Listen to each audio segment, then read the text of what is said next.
Борец из Коми Матвей Лисица повторил хороший результат на финале первенства России. Он снова стал бронзовым призером главного старта сезона. На этот раз на новороссийском ковре в схватке за третье место он взял верх над представителем Югры.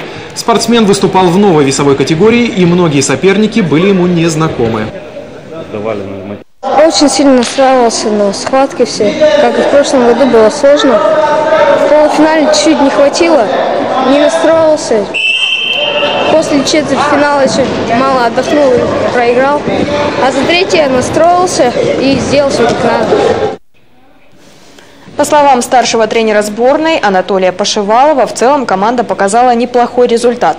Впрочем, еще на отборочном этапе наставники были уверены в том, что наши борцы выступят достойно на российском ковре. Как минимум еще 2 человека могли претендовать на призовые места.